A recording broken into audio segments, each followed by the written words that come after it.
Sahana vavatu sahana bhunaktu sahaviryam karavavahai tejasvinavadhitamastu ma vidvishavahai.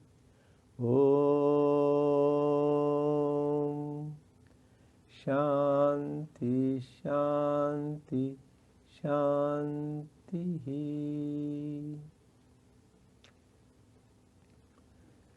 May the Lord protect us.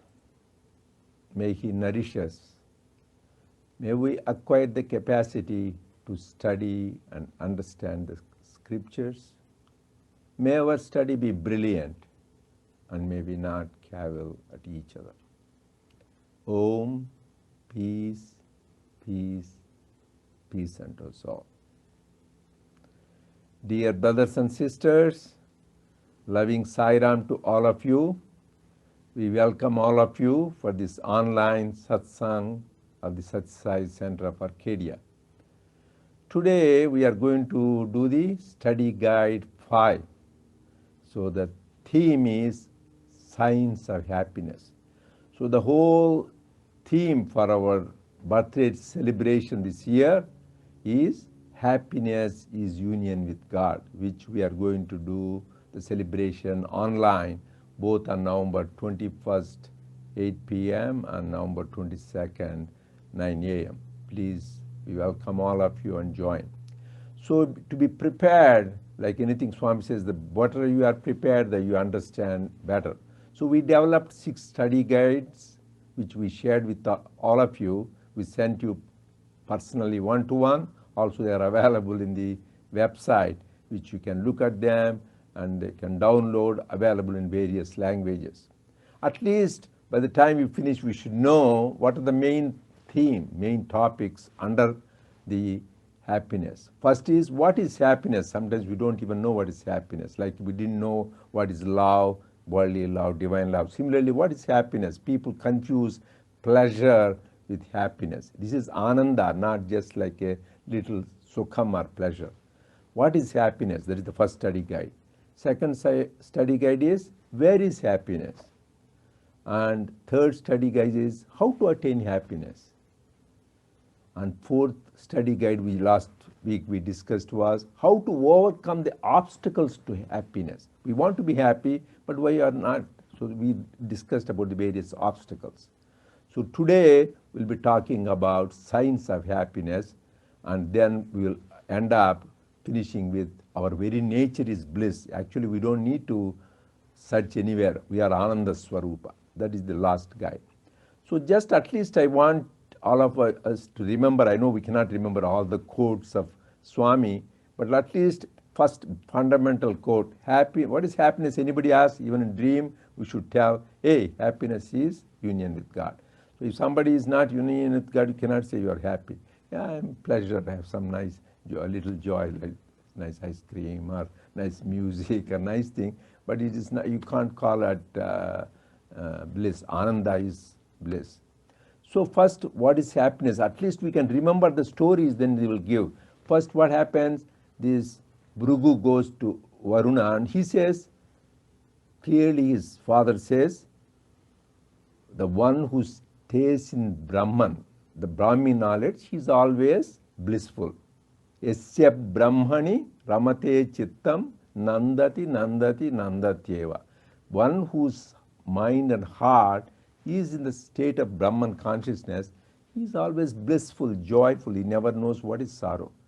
Then this young man who is a sincere seeker, Bhrigu asks, Father, how to get it? He says, you go and find out because you don't give it thing. You need to do is self-inquiry. He goes, first he thinks, we all think the happiness is at the body level. We almost 90% of human beings are like that, maybe more, as Swami says. Khana, pina, marna, sona, Swami says. Just we eat, have good food and good music and give friends, social circles, parties. And this is what?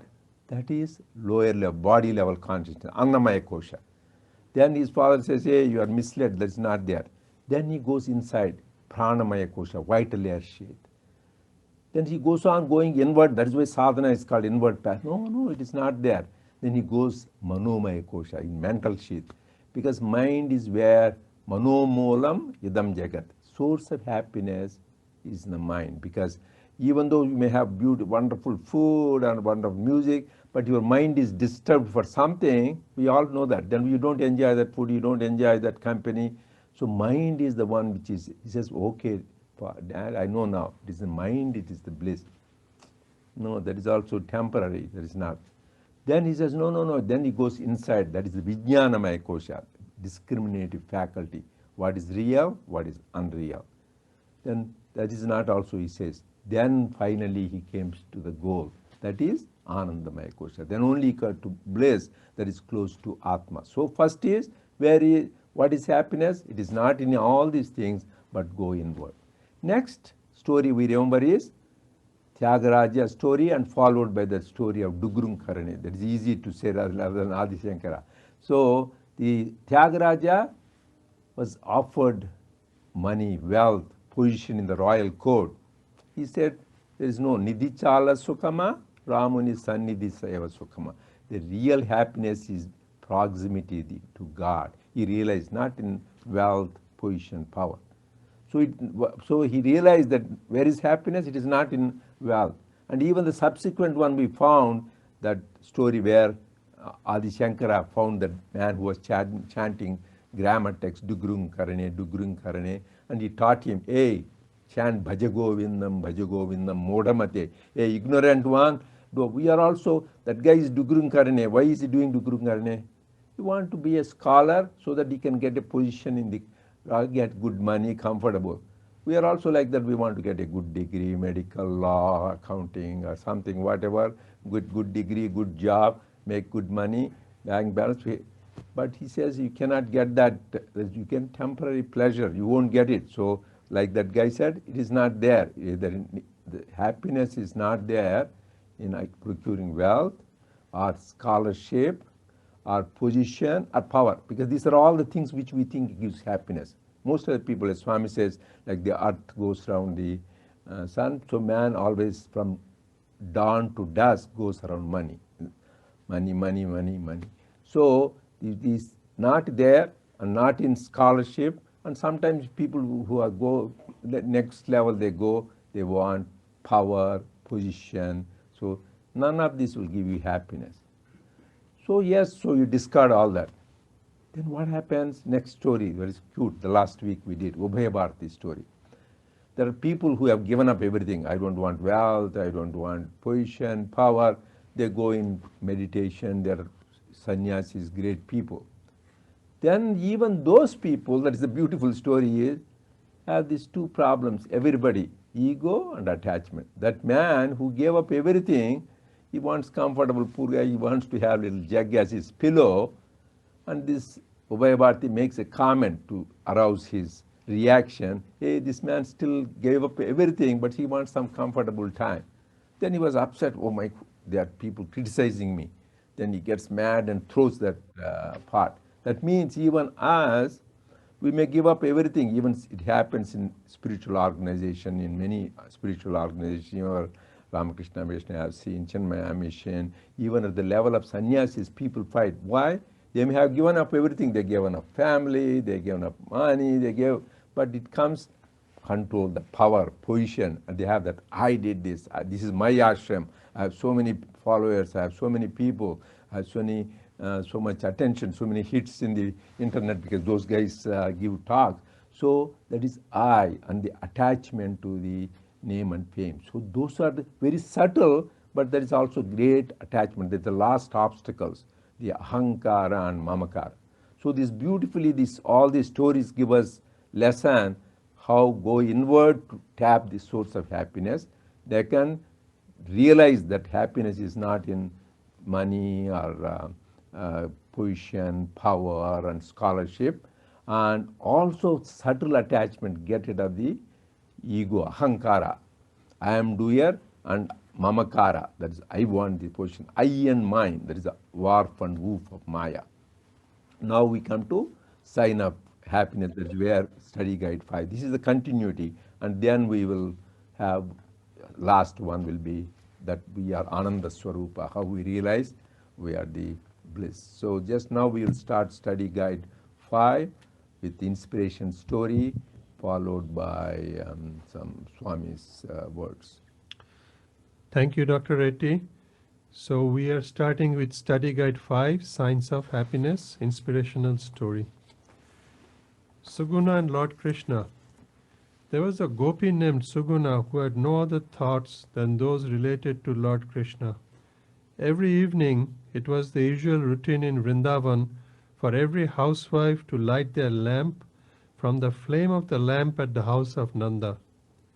They believed that getting light from the flame of the lamp of the eldest and highest is auspicious. Suguna went with a lamp to Nanda's house.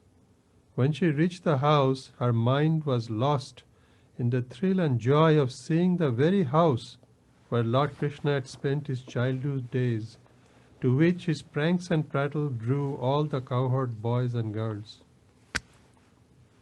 Suguna stood there with her unlighted lamp for a long while near the big oil lamp illumining the central hall. She was holding the lamp near the flame, but not near enough. She had her finger right over the flame and was not aware that her finger was being scorched by the flame.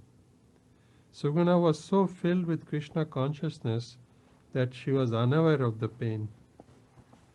It was Yashoda who saw her plight and woke her from the reverie, or shall we say, vision. For Suguna, the house was alive with Lord Krishna wherever her eyes turned. That is the Tanmayatvam, identification one must achieve. SSSIO speaks April 15th, 1964. We'll now continue with the study guide. The first section is Radiate Happiness. Your looks must ever be compassionate, your words must ever be soaked in truth, and your feelings must ever be nectarine. You must always be happy and under no circumstance appear downcast. Smile always, that should be your trademark. Summer Showers in Vrindavan, May 30th, 2000. You have to show by precept and by example that the path of self-realization is the path to perfect joy. Hence, on you lies a great responsibility, the responsibility of demonstrating by your calmness, composure, humility, purity, virtue, courage, and conviction under all circumstances that the sadhana you practice has made you a better, happier, and a more useful person. Practice and demonstrate. Do not simply assert in words and deny in deeds. SSSIO speaks April 20th, 1967. Live cheerfully. Never put on a long face. Negative thoughts show up as ugly expressions. Pure thoughts and feelings will always keep us cheerful. I am always cheerful. People wonder how Sai Baba can always be smiling. I cannot but smile. I have no negative feelings, no bad traits, no bad thoughts, nor any bad habits. I am always pure. You too should follow this. Follow the master, face the devil, fight to the end, and finish the game. Follow me. Be happy like I am. Be cheerful. That makes me very happy. Summer Showers in Vrindavan, May 27th, 2002. Next section, remain peaceful. One should remain peaceful through all the vicissitudes of life. Only then can one attain divine grace. Great devotees like Tyagaraja, Tukaram, and Draupadi underwent many hardships. They bore all sufferings with patience. Tyagaraja said, quote, "One cannot attain happiness without inner peace." Unquote. Sathya speaks August 22nd, 2000. You must establish peace in your heart. You must always be happy and blissful. A sweet smile should dance on your lips. You should not put up a quote-unquote castor oil face under any circumstances. You must always be smiling. When somebody sees you, you should also feel happy. Thus, you should always lead a happy and blissful life with a sweet smile on your face. You should be happy and at the same time make others happy. Sathya Sai speaks September 5th, 2006. How should man conduct himself in the world? As the Bhagavad Gita teaches, one should remain equal-minded in happiness and sorrow, gain and loss, victory and defeat. Man should consider pleasure and pain, praise and censure alike. That is the state of true yoga. Sathya Sai speaks July 22nd, 1996. Should we stop here? Yeah. So, as Dr. Reddy mentioned, what are the signs of happiness? There are a beautiful story that Swami related here. The Chinnakatha shows how being absorbed just in the thoughts of the Lord, His Leelas, His teachings make us happy. Swami's devotees will align with this story because when we hear about Swami's stories, we hear about His Leelas, His teachings, and the things that we did. It makes us happy because that is the true example that we should follow. And Swami makes this more clear in the first section, Radiate Happiness. This quote that he has, this is like a mantra for Swami's devotees. Follow the master, face the devil, fight to the end, finish the game. But Swami also said in a discourse that instead of doing this, some people follow the devil and face the master. That is not real happiness. That is opposite of what we should be doing. And there are many Vada gurus now that are advising people not to finish the game, to keep coming back and back again. But Swami's instructions were clear. We are here, we are born not to be born again. And so being happy is the first sign of union with God. Then he says, peaceful. Now, to be peaceful, the two things that everybody seeks in life, whether you're making money, going after power, doing meditation, etc., is to be happy and peaceful. Those are the two things. He says that to be peaceful, you have to align yourself with God. You have to have peace in your heart. Your mind, heart, and your actions, all three must be aligned to be peaceful. And the example he gives is the one that is expounded in the Gita as Sthita Prajna. In fact, in the letter Swami wrote in May 1947, he defined his devotees by this quality, that they'll be equal-minded in happiness and sorrow, gain and loss, victory and defeat. And that is a true devotee because that is the state of equanimity. And once you attain that, then nothing will bother us. So those are the key points, Dr. Reddy. Okay. We also had a question from last time. Should we ask the question? Okay, so please go ahead. Okay. So we didn't cover that question last week. We didn't probably have time. Okay. So last week we got a question which came right at the end of the study circle. We couldn't address that. The question is, why do good people face more obstacles in life? Okay, so that is good. So these are all interconnected. So let us go to that first. So we have read many quotes, stories. I said some things which are easy to remember. We cannot remember everybody, all the quotes. So easy to remember. That is why I said remember all the stories. So remember the story of Bhrigu and Varuna. Remember the story of Tyagaraja. Remember the story of the Shankara and the Dugrunkarani. Remember the story of Ubhaya Bharati. Now the story of Suguna. Because this is easy for most of the people to remember, right? Stories rather than abstract quotes, except you are a great intellectual or philosopher like Swami Vivekananda. And same thing with little formula Swami has given. So in this regarding the codes, which very common, remember this formula, ABC, ABC of life. So this anybody can remember, ABCs we all know. So ABC, first ABC is always be cheerful. Second ABC, always be calm. Then third ABC, always be content. This is all you could, if you actually the other thing somebody said ABC, D, E, F, G, we tell, right? D, E, F, G is don't ever forget God.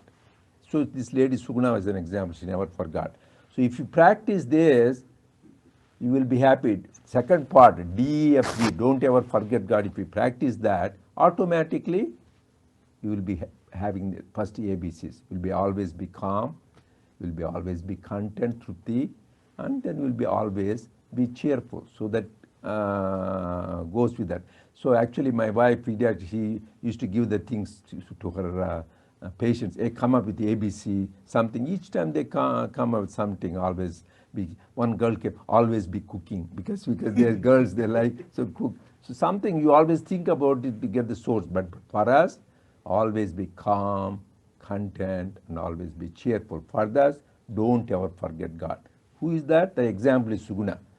Suguna, even though she came new to the town, Nandigram, so he wanted to go this traditional lamp, she was so absorbed in the consciousness of God, you forgot the body consciousness. She didn't even know her finger was burning. That is what, when you are, we all have experience with Swami when we are there in the interview with him or when you are having his darshan, you forget everything. We want to ask him this question, that question, right? A lot of people, once you go there, after you come out, oh, I wanted to ask that, I could not. Because when you are with God, you transcend time and space and all the mind. Your mind becomes completely, still you are so tuned, time is, even though you may spend 1 hour with him, it looks like as a few minutes because you are absorbed in the divine consciousness. You forget your body consciousness. That is when you are absorbed with the Lord. That is why Swami says when these gopikas, their love for Krishna was so much, for them nothing matters. That is why Uddhava has to come and learn from them what real divine love is. Because when you have divine love, nothing bothers you. So somebody said, why good people have obstacles? Really, there is no obstacles in life. Swami says, this whole world comes with a big board, Anityam Asukam. And Swami gave a nice example. You go to a restaurant, say you go to a vegetarian restaurant, and you go there and ask, oh, I want some chicken curry or lamb korma. They say, hey, did you see the big sign there? This says vegetarian restaurant. We give only vegetarian, no meat dishes. Because you didn't read the signage in the front. Similarly, this whole world comes with a big signpost, Anityam Asukham. On another place, Lord Krishna says, Dukkhalayam Ashashvatam. It is full of pain and suffering and is temporary. Even that is what Lord Buddha found out. Kshanikam, kshanikam, dukkham, dukkham. But that is only for outside, but there is inside there is only happiness, but it is not outside. So the obstacles are really not obstacles, they are stepping stones towards happiness. Because only when you have troubles and difficulties, we think more about God. Like the example of Pandavas and Kauravas. So Pandavas, they always thought about Lord Krishna in the beginning. That is why famous prayer of Mother Kunti, Lord, please give me more troubles. That is why nobody else would pray, because it can make me think about you more. Anything which thinks about you more, God, is, even though it may look obstacle, difficulties. What do people obstacles? What do they think? Swami said, Ishtalopame kashtamonandi. Whatever we want, it doesn't happen, we think it is a trouble. I want some nice house, I can't get it. Or I want a nice job, I can't get it.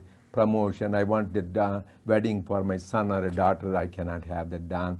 Or I want some go to a nice place. I want to go to some party we want to arrange, could not do. Any of this, whatever you have expectations, it doesn't happen, you get disappointed. That is obstacle.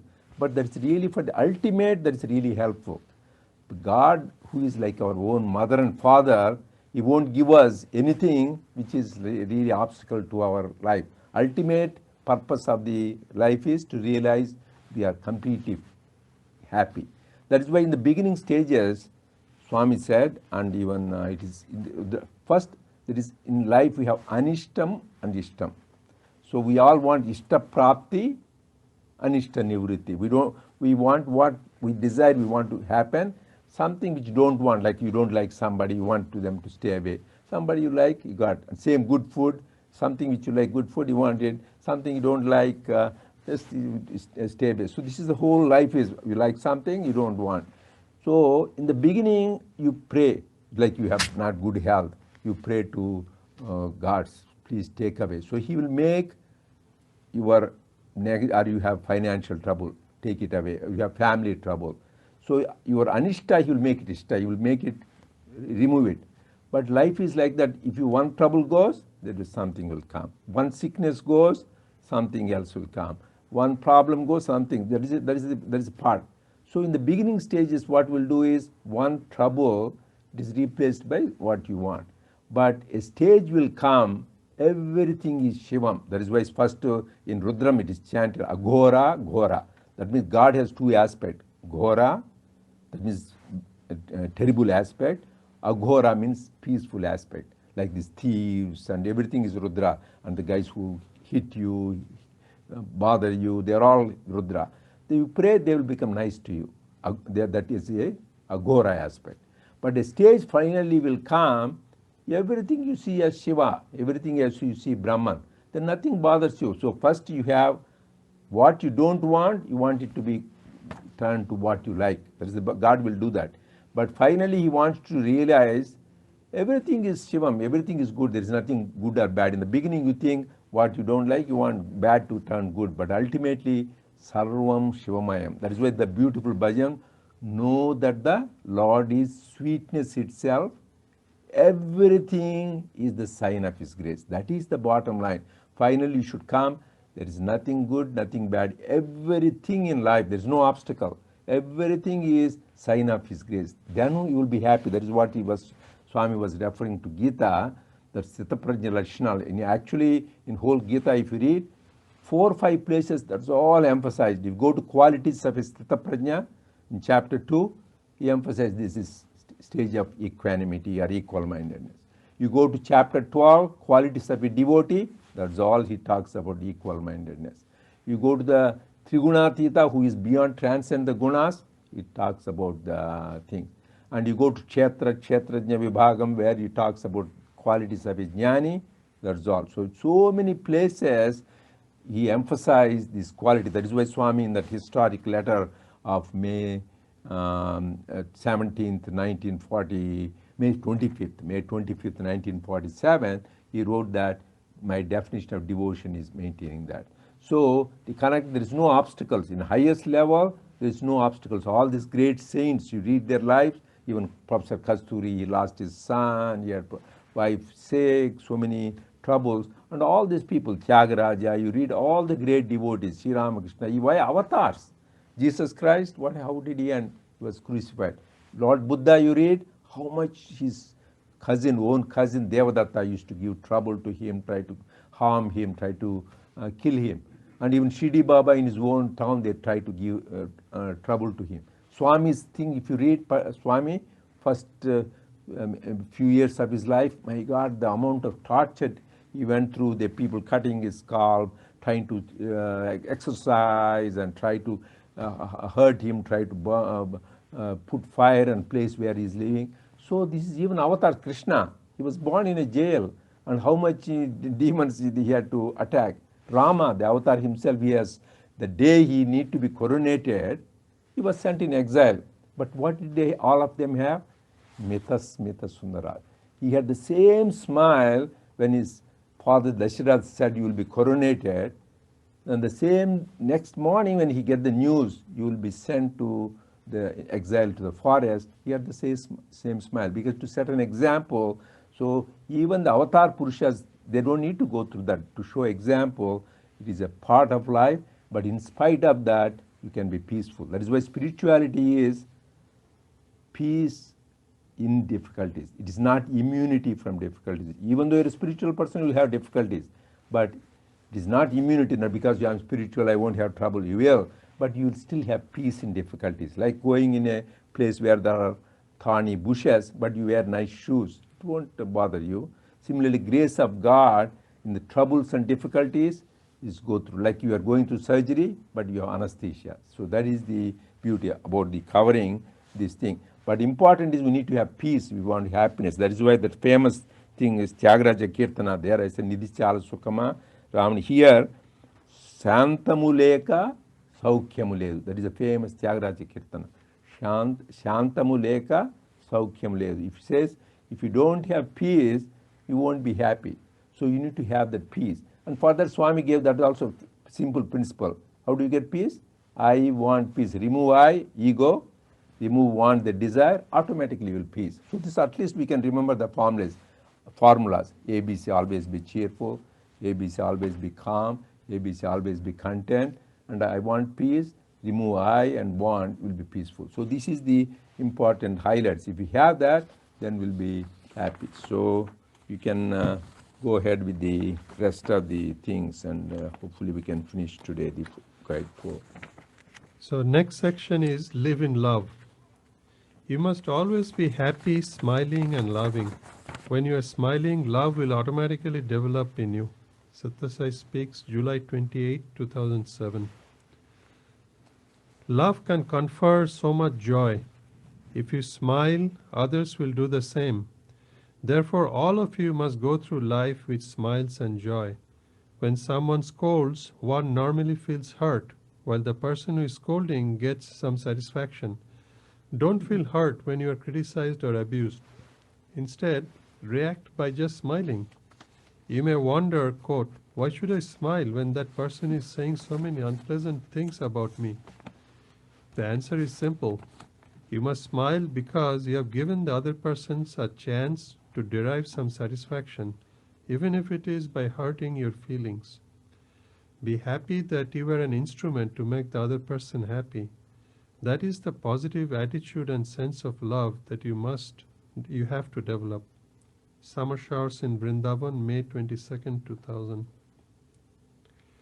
You will have to understand this love principle, Prema Tattva. All are brothers and sisters, but differences arise even amongst brothers and sisters. Hence, cultivate love for one another. Always maintain a cheerful disposition with a sweet smile on your face. Only then can your life become noble and ideal. You must always be happy and cheerful. What do you lack? You have everything with Swami's love and grace. Sathya Sai speaks January 1, 2008. Next section. Share your happiness with all. You must experience bliss at the individual level and in the family, and then share it with the society. Then all people will be happy. Happiness is union with God. You must realize such happiness. May all people be happy. May you all live like members of one family, sharing your love and happiness with one another. Sathya Sai speaks September 5th, 2006. Lead a happy and blissful life and share your happiness with others. You do not know how great this Ananda bliss is. Just as a small piece of wood becomes fire when it comes into contact with fire, so also when you are close to me mentally, you become divine. Your mind will be illumined and will dispel the darkness of ignorance in you. Sathya Sai speaks July 5th, 2001. So there are two major sections here. The first one, Swami is referring to love, which is the underlying quality for all peace and all happiness in everything that we do. Without love, everything else is a zero. So Swami is again exhorting us, he's urging us that be happy, but our happiness doesn't have to stop with us only. We have to share it with others. This is another thing that he has advised the Sathya organization, devotees and people everywhere in the world to do. is to share the happiness and make others happy. And how do we do it? We do it through service, through devotional programs, through study circles like this, because he came here to give us peace and happiness. That was one of the main purposes of the Avatar's descent, to make us all happy. And so that happiness comes through love and by sharing that happiness with everyone. Saira. Sairam.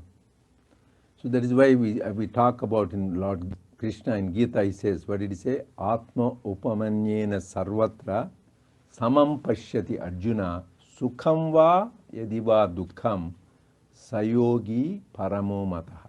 That means, in my opinion, mataha means parama mataha. In my opinion, Lord Krishna is saying, in my opinion, he is the greatest yogi who shares in the joys and sorrows of others as if they are their own. Atma upamanyena. He thinks he's one with them.